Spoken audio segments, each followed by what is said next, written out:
رسميا جواو كانسيلو تو موف برشلونة. جواو كانسيلو الى برشلونة. مساء الخير، اللهم صل وسلم وبارك على سيدنا محمد.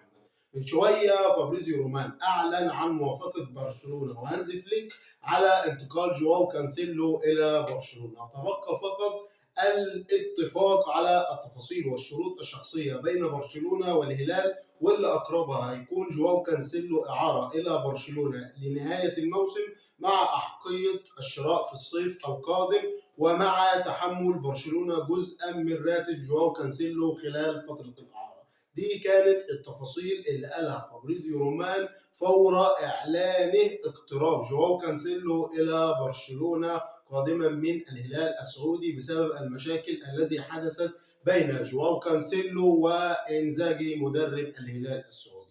فرسميا اي صفقه برشلونه هيتعاقد معاها هتكون مفيده على مستوى عمق الاسكواد. فكده برشلونه ممكن يصرف النظر عن التعاقد مع مدافع في سوق الانتقالات الشتويه، بعد ما خرجت الاخبار ان برشلونه عايز باستوني او شلوتربرج من بروسيا دورتموند. فالان برشلونه ممكن يصرف النظر عن صفقه المدافع ويعود جولز كوندي الى قلب الدفاع، وجواو كانسيلو يحلق مع لامين يامال في الجهه اليمنى مباشره. فرسميا تو موف برشلونه جواو كانسيلو. ان شاء الله الصفقه تتم خلال يوم فقط رسميا، ويعود جواو كانسيلو الى برشلونه. ما تنساش تعمل لايك للفيديو واشتراك في القناه. سلام من الله عليكم ورحمته وبركاته.